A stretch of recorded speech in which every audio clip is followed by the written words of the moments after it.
What if the most powerful tool for domination isn't force, charisma, or logic, but contradiction? What if the world isn't moved forward by clarity, but by chaos? Not by agreement, but by engineered opposition. This is the shadow territory of Georg Wilhelm Friedrich Hegel, a name most associate with dry lectures and abstract systems. But few realize his ideas may have built the world we live in, and the weapons used to control it. This isn't just philosophy, it's architecture. The architecture of influence, transformation, and subtle domination. And once you see how it works, you can use it to win debates, reshape minds, and even steer entire movements without ever seeming to take a side. Welcome to the dark dialectic. Most people live under the illusion that the world is moved by facts, by evidence, by logic. But reality doesn't evolve through harmony. It evolves through conflict. Hegel's insight was terrifyingly simple. Ideas don't progress by staying the same. They move forward by colliding. His system, what we now call the dialectic, goes like this. A worldview emerges, the thesis. Its opposite rises, the antithesis. They clash, and through that clash a new idea is born, the synthesis. But here's where it gets dark. What if the synthesis isn't an accident? What if it's designed? This is not about solving debates. It's about orchestrating them, like a chess master who plays both sides of the board, not to win the game, but to dictate how it ends. Let's abandon theory for a moment. Let's step into reality. Look at history. Every revolution wasn't just a protest, it was a dialectical move. Monarchy versus revolution, birth of the nation-state. Tradition versus rationalism, birth of enlightenment. Capitalism versus Marxism, birth of welfare states. But none of these conflicts ended. Each synthesis became the next thesis, and the cycle began again. Now look closer. The biggest players in power, governments, corporations, ideological machines, don't try to avoid conflict. They manufacture it. They fund both sides of cultural wars. They amplify opposing narratives. They cultivate outrage because the heat of the battle hides the hand behind the curtain. Why? Because when people are busy fighting, they don't realize they're being led to the same destination, one that was chosen long before they ever took a side. This is one of the darkest gifts of Hegel's framework. The ability to make people believe they're choosing when they're really complying. Imagine presenting two opposing paths, knowing both will lead to your desired outcome. Now give people a reason to care. Fuel them with identity, emotion, fear. They'll pick a side, they'll fight. They'll burn bridges for what they think is the truth. But they're trapped in a cage you built. A dialectic you control? This is the secret of modern manipulation. The left and the right scream past each other. The old and the new clash over culture. Chaos unfolds, and out of the ashes, the same few hands consolidate power. It's not a conspiracy, it's a pattern. And Hegel saw it coming centuries ago. Let's bring it down to the level of individual power. You're in a debate. Someone is attacking your idea.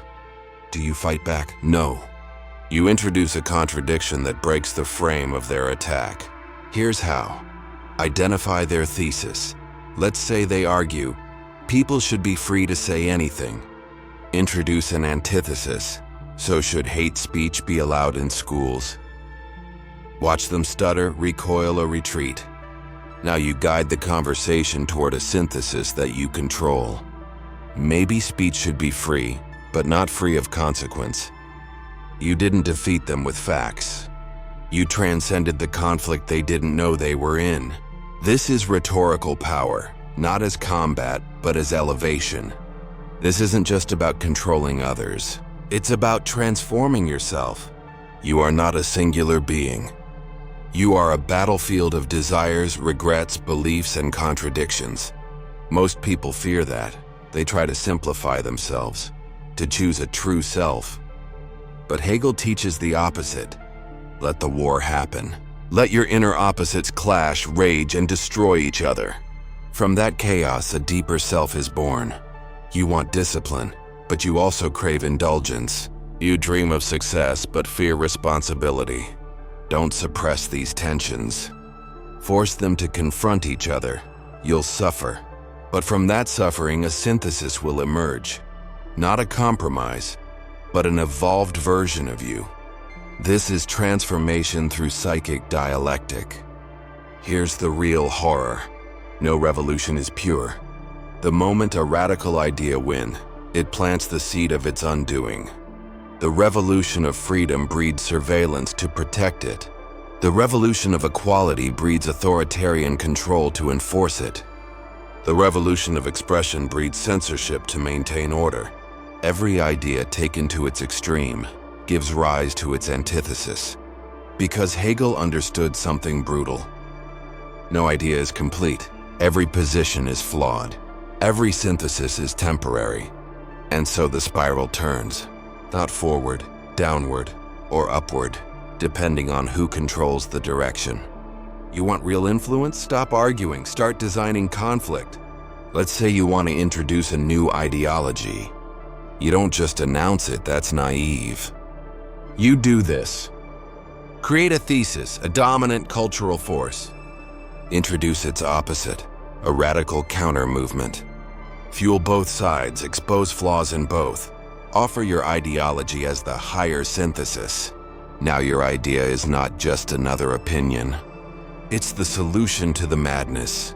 You've used chaos as scaffolding. You've made your vision inevitable.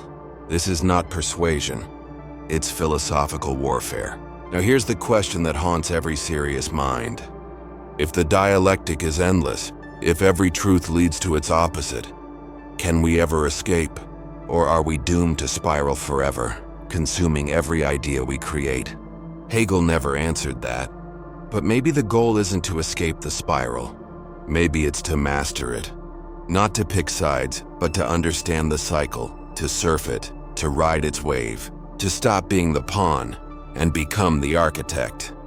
And that begins by refusing to be trapped in false choices.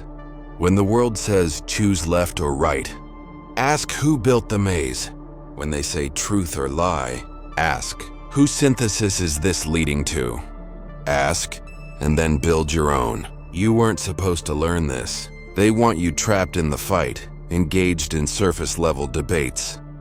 Always reacting, always outraged, always divided. But now you've seen behind the curtain, and what you do next matters. Because the dialectic isn't just a theory, it's how reality moves, how control is shaped, and how minds are broken or remade.